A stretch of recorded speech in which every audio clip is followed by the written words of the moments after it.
There we go. So I am starting recording, and we're really excited today to have Kaylee Heap joining us from Heap's Giant Pumpkin Farm in Minooka, Illinois. And Kaylee, let's tell us a little bit about yourself and your family before we go to the video as folks finish coming in here. Sure. Yeah. So, like you said, we're Heap's Giant Pumpkin Farm here in Minooka, Illinois. Actually, my husband started his pumpkin farm when he was young. So he was at the age about 14 when he started growing and selling pumpkins in the front yard of his parents. And when we met in college and over time, we grew the pumpkin farm business and turned it into an agritourism destination for the fall for pumpkins. We grow over 25 acres of pumpkins, gourds, and squash. Over 90 different varieties. So we specialize more into the like jack-o'-lantern and ornamental and squash side of things, and not necessarily like the pumpkins you would get in a can at the store. And then also the past couple of years, we've entered into growing sunflowers and zinnias and stuff as well. So we also grow mums. So that pretty flower you kind of see on everybody's porch in the fall. That's also something we specialize in. So, but you also are corn and bean farmers too, correct? Yes. So Kevin's, my in-laws, Kevin's parents, my husband's parents also do row crop, and we all kind of work together to help each other in both sides of the operation. So fall is pumpkins, fall is mums, fall is all of the stuff that you grow, but it's also kind of busy at harvest time too. So it's definitely a balancing act for everybody in the Heap family. Yes, it is. It's all hands on deck this time of year. That's right. Well, perfect. Well, folks, we're going to go ahead and end our poll. And Kaylee, give me just a second. I'm going to give the answers to the trivia questions to see what we had. And just so you know, we're going to the Heap Pumpkin Farm. Our first question was, which state grows the most pumpkins? That would be Illinois. Other top producing states are Pennsylvania, Texas, California, and Indiana, but we produce more pumpkins than those other 4 states combined. We produce a lot of pumpkins. How much did the heaviest pumpkin ever grown in North America? That's almost 20, a little over 2,500 pounds. That's a lot of pumpkin. And we're going to talk a little bit about Heap's Giant Pumpkins as well. And then finally, how much of the world's canned pumpkin is processed in Morton, Illinois? And that is 85%. Kaylee just alluded to the fact that sometimes we talk about processing pumpkins that you use in pumpkin pie and you see in a can, whereas the pumpkins they are growing are more decorative or jack-o'-lantern or ornamental type pumpkins. So with that, we're really excited. And teachers, don't forget, we will be recording this, share with your other classmates, other teacher friends, but also all of our lessons for October. We're all pumpkins all the time at beyondthebarndoor.wordpress.com. So with that, Kaylee, what we're going to do is I'm going to stop sharing, and so I'm going to stop sharing, and we're going to go to your video. Our AV team worked with the entire Heap family, but Kaylee's the main feature. We're going to show a quick video that they took of the farm. So folks, you're getting ready to go to the video, the farm at Heap's Giant Pumpkin Farm. So with that, sit back and let's watch Heap's Giant Pumpkin Farm. Welcome to Heap's Giant Pumpkin Farm. We're located in Minooka, Illinois, and we are open 7 days a week during September and October. Illinois ranks #1 in pumpkin production in the United States. In 2019, Illinois harvested 10,900 acres of pumpkins, resulting in a production value of $17 million. Morton, Illinois is known as the pumpkin capital of the world. Pumpkins are 90% water. Every single part of the pumpkin is edible: the skin, flowers, pulp, leaves, and even the stem. A pumpkin contains about 500 seeds. Pumpkins are grown on every continent except Antarctica. Between 90 and 95% of processed pumpkins, those used for canned pumpkins in the United States, are grown in Illinois. We grow over 90 different varieties of pumpkins, gourds, and squash. My favorite is the Blue Moon pumpkin. What's unique about us is that you can come out to the pumpkin patch where the pumpkins are actually grown, get your shoes dirty, and harvest your own pumpkin right off the vine. This year, we're growing pumpkins in this part of the field. Next year, we'll grow corn. We grow about 25 acres of pumpkins. We also specialize in giant pumpkins. Many families will come out and actually reserve their giant pumpkin ahead of time for Halloween. One of the things we're best known for are the mums that we grow right here on the farm. We also grow zinnias and sunflowers, where families can come out and pick their own flowers and take pictures for engagements or for family photos and stuff like that.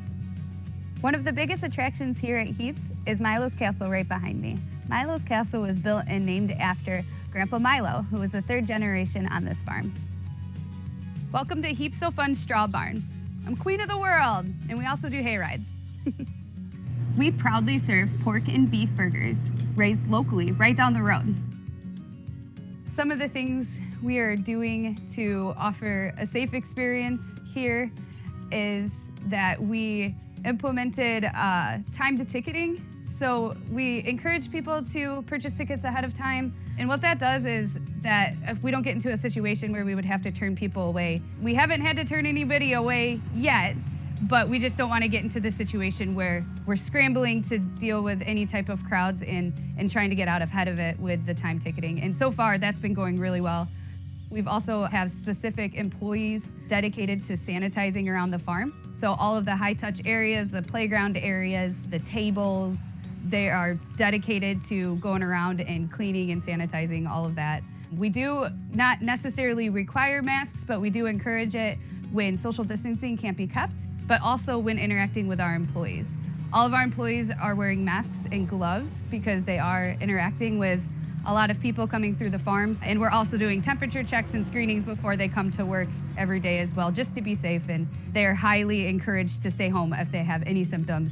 We ask that of our guests as well. So when they purchase their tickets online, we say, hey, look, if you're experiencing any symptoms, please keep us all safe and just stay home. Your tickets are good all the way through October 31st. The customers have been super understanding and very cooperative and very appreciative that we've done everything that we've done to try to offer them something to do. So far, response has been really well, and I hope we can kind of keep that momentum going through the fall. As our farm evolved over the years, agritourism became a good fit for us due to conveniently being located off of I-55 and I-80 in Minooka. Come see us every fall.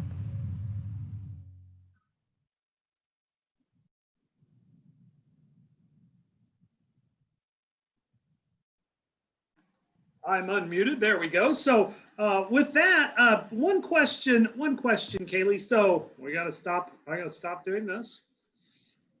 All right. Hold on here, folks.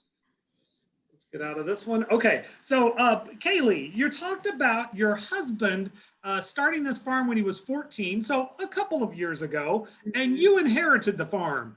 And one question that you inherited parts of it, but one question that came in was, you're a lady, and how do females and how do women fit in on the farm? Tell us a little bit about your farm experience and how that translated into working with your husband and his family on the farm as well. Yeah, so I honestly, I learned really early on when I started dating my husband that the best way to see him was to get involved at the farm.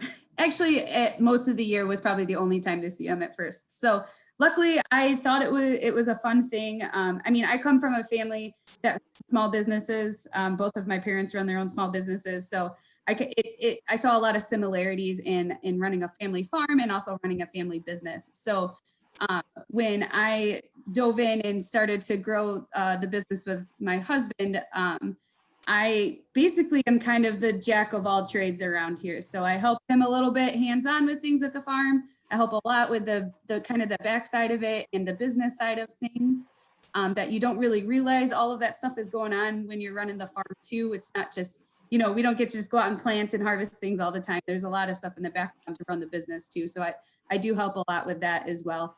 Plus raise our 2 boys here on the farm also that are young. So yeah, no, I think being the lady on the farm, you get to wear a lot of different hats. And some days that means you're planting, and some days that means you're writing checks to pay your employees. So. And additionally, Kaylee won't probably say this, but she's also very active in farm organizations. So tell us a little bit about how you've been involved specifically with Farm Bureaus and our Young Leader program. Yeah, actually, when I moved up to the farm, I didn't grow up too far from here, about 45 minutes, but It was a completely different area. So when I moved to the area, I actually got involved in the Illinois Farm Bureau Young Leaders program. And that's actually how I met all of the friends and farmers in the area. I started at the county level, then had the opportunity to join the state group of young leaders and be on that committee, and then finished out my term on that last year as chair. So I thoroughly enjoy my time with the Farm Bureau and what's going on down there. And it's been a really great opportunity to get to know people, to get some great exposure for our farm, and also be able to work, together on what we're trying to do here from the pumpkin farm side of things too. That's great. Now, Kaylee, we do have some kindergartners, first graders, and even third graders that are joining us. Those are folks that have told us who's there. But I do have a question from our third grade class at St. Thomas School in Palatine. They're very fascinated about the largest pumpkin your farm has ever grown. What's the biggest pumpkin you guys have ever grown? Yeah, that's an awesome question. My husband would be super happy that you asked that. The biggest pumpkin that he grew, I believe, was 767 pounds. That was a couple of years ago now. So that's pretty big for our farm. I would say on average, what you see kind of leaving here ranges anywhere from 100 to maybe 300 pounds. So his biggest pumpkin was over double that. We now host the Illinois Giant Pumpkin Growers Association out at the farm. And so we had those pumpkins out this weekend, and they were setting records left and right with these pumpkins. So like you saw on there, the biggest pumpkin they grew with, like, in North America was over 2,500 pounds, right, Kevin? Right. Okay. So the ones we saw this weekend were almost 1,700 pounds that were out at the pumpkin farm. It was so cool. I wish I could have sent you a picture for you guys to see it, but we do have it on our Facebook page. Well, that's it. Go and follow Heap's Giant Pumpkin Farm on Facebook, on social media, and take a look at that. A question from my perspective: how does somebody transport a 1,700-pound pumpkin to Minooka in the middle of nowhere? Yeah, so I have no idea how, like, these people grow those really big pumpkins in their backyards, oftentimes in the middle of town, actually. So somebody has to help them get it onto it. Sometimes, depending on it, like, we move it around with a big telehandler. So we put straps around it, lift it up, and just kind of move that around the farm. So that's how we get them off the trucks when they get here. So something along those lines. It takes a machine and a pallet that it sits on to put it in the back of. A lot of them came, like the big ones, they came in moving trucks. So they just don't fit in your typical truck bed. And then another question for even for those folks that are going to move pumpkins, putting an extra 100 pounds or 200-pound pumpkin in the back of a minivan, that's kind of interesting too. You guys can help get them in there, but mom, dad, and a couple kids, how do they end up moving a 200-pound pumpkin when they get it home? We do recommend them put it on a blanket. So same type of thing, grab a quilt or a nice strong blanket. And that's actually how a lot of them move it when they get home as well. But I have seen people leave in like Volkswagen Beetles, convertibles with a giant pumpkin sticking out of the front seat before. So you'd be impressed what we can fit in a vehicle if we're determined. Well, that's kind of interesting. So I think folks, that's something to stop and think about. There are a couple great books out there, just so you know, as you're thinking about this. One of my favorite books, I didn't put it on the blog site, but it's called The Giant Pumpkin Suite, about a fourth grade student trying to raise a giant pumpkin. Really cool book, teachers. You might want to check that out. So I got a couple questions that come in, both from St. Thomas up in Palatine, but also from New Baden. Logan from New Baden and a student from St. Thomas up in Palatine want to talk about how long you've been growing those pumpkins. In this season? Like, how long's the season? How long does it take to grow that pumpkin? Yeah, so every year, ideally the best time, so around, like, at the beginning of summer, around Memorial Day weekend, that's really the goal to when you really want to plant those pumpkins. But depending on the year, with the rain we've had the past couple of years, sometimes that pushes out into June. So anytime really between that week of Memorial Day in May through the first couple weeks of June, right at the beginning of summer, is the best time if we can help it to get those planted. And then they'll grow and be ready this year. It depends on the heat throughout the year when they're ready, or they don't get the heat that they need. They sometimes don't mature as fast. So they'll be ready around end of August, September timeframe. So if we plant pumpkins when we plant the rest of our garden at the end of April, end of May, that just moves them up a little bit more. So you're planting, you start your soybean planting and that kind of stuff in the middle of April, you're planting all the way till the 1st of June then. So yes.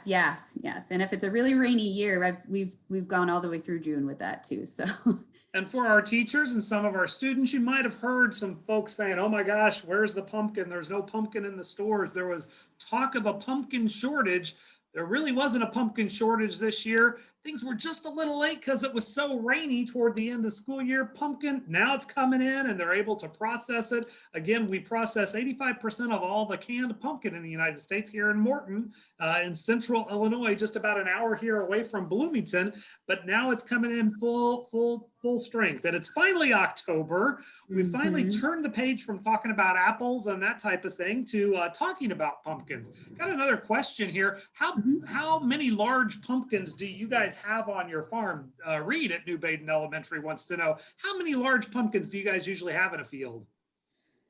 We probably will grow. We probably have about, I would say about 300 of them, of the really big ones. Yeah.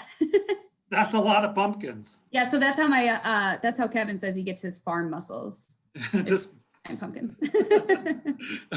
Now with that, when we talked with our apple orchard person, he talked about having to thin out the apples to make sure that they were able to grow. Are there special precautions you have to take or special pruning techniques you have to do with the pumpkins, the giant pumpkins? Yeah, so there's a couple of things to it that we look at.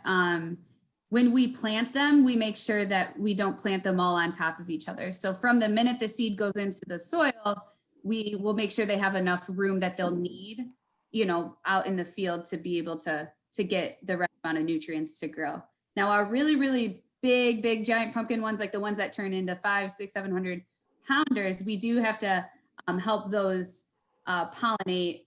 And so when you may have a couple of what they're called pumpkin blossoms, showing that those ultimately will go into a pumpkin. And what you really want to do is find the one that is best set and has the best chance to grow into a really big one. So you want to take, you really want to set that one up to be able to take all those nutrients. So you'll make sure it gets pollinated and you'll make sure that there's no other plants on it, pumpkins on it that will take away from getting the really giant one bigger. So there's a couple of different things we do right off the bat.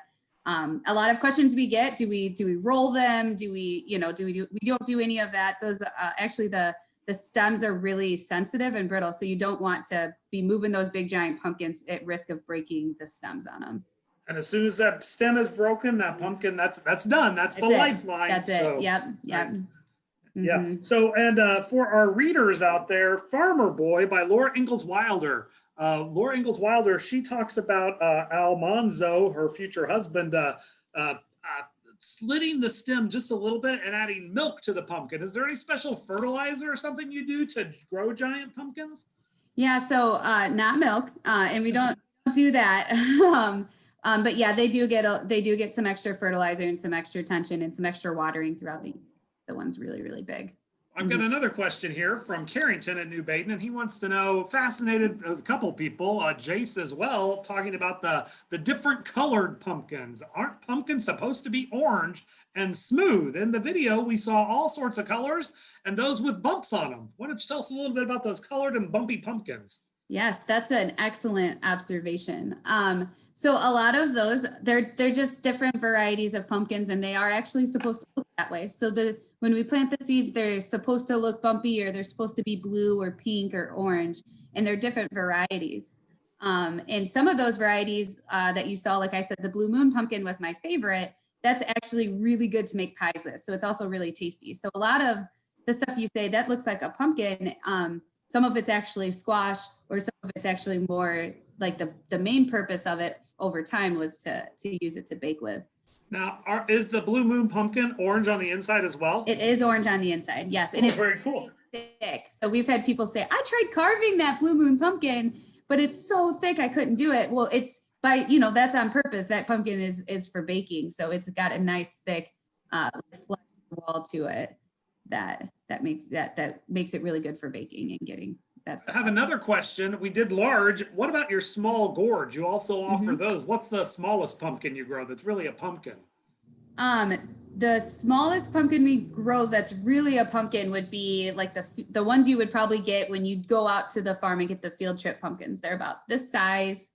And usually have a nice little stem in it. The really mini pumpkins that are about this big, those are actually gourds. So you see gourds that are all bumpy, different shapes, sizes, and colors. That's a gourd, but then also the ones that look like little mini pumpkins, that's technically a gourd as well. So they're just different varieties. Different varieties. Now, Mary Zumwalt, her class is joining us from down in Altamont, down south of I-70 in Effingham County. They want to know, what kind of special equipment do you use to plant and harvest? Specifically planting, because a lot of yours are harvested when people walk out to the fields and pick them up. But how do you plant your pumpkins? Yeah, so, for like the ornamental side of things, we kind of see everybody do stuff a little bit different. But for us, we basically work with a corn planter and make it work to plant the pumpkin seeds through there. Obviously, in a lot of the cases, some of the pumpkin seeds are small, but they're really light, which is a lot different than, when you're planting corn or soybeans. So it can't fully handle the seed the same that way. But some of the pumpkin seeds are bigger. And then we have a whole nother reason. So we kind of work with a corn planter to kind of shoot that directly into the ground. And we actually walk alongside it. Some people will sit on the corn boxes that you see on the planter and stuff. We don't do that, but we use our steps to kind of help us space them out appropriately too. Now harvesting are all with these. Equipment for us. Farm muscles for everyone. Yeah. We're either picking them or our guests are picking them and pulling them up. So there's obviously a passion here for this, the pumpkins. Your husband's been doing it since he was 14. Plus, it's a lot of extra work. We just had a field trip with Natalie Pratt from Lee County. She took us on a soybean adventure, and she talked about the buddy seat and the air conditioning and the satellite radio and the refrigerator in the combine. When you're walking around using this, you don't have all those extras. So it's a lot of work to do this. It is. It's a lot of work. I've always said, like, it really takes a special person to have the kind of passion it takes to run not just a pumpkin farm, but also be willing to open your doors and have people come out and hang out on your farm as well. And my husband, he had this dream from a really young age. So, but we also rely on a lot of help. We hire a lot of kids from around the area to help us. We hire a ton from the surrounding high schools and whatnot. So it does definitely, we are all hands on deck, but it also takes a lot of people from our community to help us get this. Well, and now you've expanded. Let's talk a little bit about your flowers, the zinnias, the mums, and the sunflowers. So talk a little bit about what you do with those and how your farm expanded to do that. Yeah, so we're looking for ways to kind of expand beyond the fall season and what that kind of looked like for us. You either go one way with it or the other. You go into the summer more or you go into the winter. I'm more of a summer person, so that choice was easy. But we, the sunflowers and the zinnias, that was a decision we made because we felt like it provided an additional experience to come out and do something different at the pumpkin farm. And so going and picking your own flowers, and going out and taking pictures in the sunflowers, like it felt like a really good feel-good activity for us that we really wanted to get into. And so far we're really happy with that. The zinnias were new this year and those were a lot of fun. Those are just fun. They really take off. And then the sunflowers are just awesome. And it's really neat. I think my favorite part is actually the pollinators. So we have honeybees and bumblebees here on the farm. But like and you see that out in the pumpkin farm, but when you're out in the flower fields, you literally hear it buzzing. Like all of those pollinators are going to work. The butterflies are everywhere. It's such a cool habitat for that. And so that's probably actually my favorite part about it. Within Illinois, there are a lot of people who plant corn and beans and have beef or dairy. So there's always someone or a farmer down the road to turn to talk about those traditional crops. There are some pumpkin farms. We have lots of them listed on the site in Illinois. But when you started getting into growing your own flowers, who were you able to turn to learn how to do some of the stuff that you weren't familiar with, or when you came across a problem? Yeah, so luckily we didn't have anybody close who wanted to do the same thing as us. But I mean, we did reach out to some people through some different groups that, were already doing it, and really got to network with them to get some of our questions asked. But then the rest of it was just kind of learning as you go as well, and seeing like how it fits for us and what works for, because everybody's soil is different. So what works for one person may not work for the other. And so it's just, there's a little bit of, or you might say a lot of bit of risk when you're growing something new on your ground and trying to make something like that work. Well, and that adventure of working hard and taking risks and not knowing what's going on. I mean, we're dealing with the situation that we're dealing with now. No one had really prepared for this. So you're learning as you go. Remember that, students. I think that's a great thing. We're all in this together. We're learning as we go. So got another question about visiting. As things have changed, you guys have made some adjustments, and it's still important. You're number one, opening up your farm. And what's the most common thing you hear from people when they're visiting the farm for the first time? During this year? Yeah, anytime they come. Yeah, I think I think the biggest thing is getting the opportunity to come out to the farm and experience the farm and doing the corn maze, going out into the field and picking your own pumpkin. I think it's really about that experience. We're not the pumpkin farm that you're gonna go get on a carnival ride at. We really are focused on trying to have some like fun on the farm. And I think that's probably what our guests like most about when they come out, is just having the space and the fresh air and being able to play, but also get to experience kind of that farm experience as well. Got another question. You've got the bales, Heap fun stuff. Straw bales or hay bales? And do you bale your own straw or your own hay? Yeah, so we it's straw in the barn, and we do bale both our own straw and our own hay.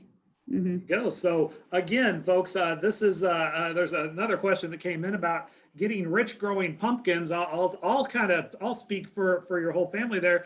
He's been doing it since he was 14. I don't know. Once you hit a certain point, you might want to stop doing that once you get rich. But I also think that you're going to grow rich in experiences here, right, Kaylee? So you want to talk a little bit about the economic side of this?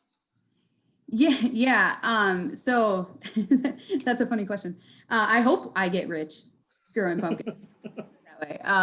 No, there's a lot of hard work to go into it, and it's kind of, when you do an agritourism and a pumpkin farm, it's kind of twofold. You're running a business based off selling a produce, so the pumpkins and the squash and the gourds and stuff, but you're also running a business based on an experience, which is more of like an admission side of things. So it's twofold, and it takes a lot of work to do both of those. And so we are really guilty of not putting any value necessarily on our time directly to what it takes to get it there. So it's really hard to measure, am I really getting rich, or am I even getting by on it on some of these scenarios? But yeah, no, it's fun. It's different. We obviously are making money on pumpkins. We open up every year, so that's a good sign.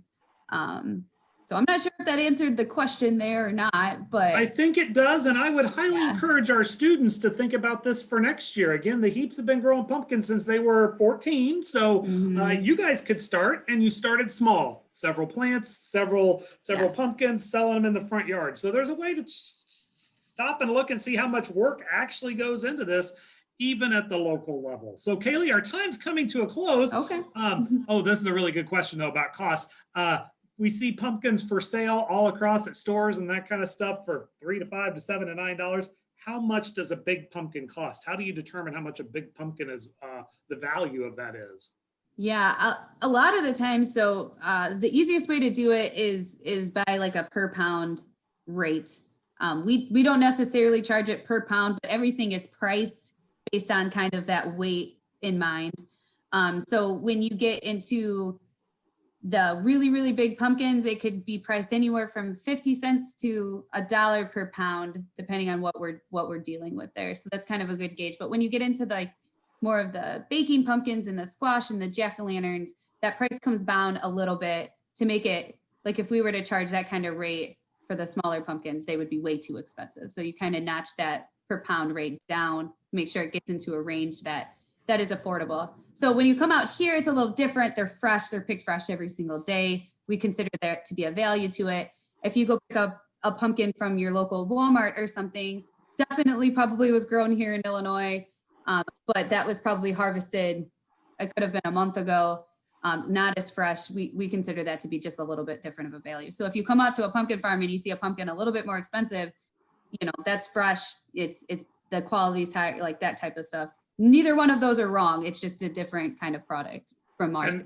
And now that we're into fall, students had to wear some jackets or sweatshirts to school this morning. It suddenly seems like fall. We highly encourage you to find a pumpkin farm near you, and with your parents, go out and find a pumpkin, whether it's a huge pumpkin or a little pumpkin. We encourage you to go out, socially distance, find an Illinois pumpkin and take home with you this year.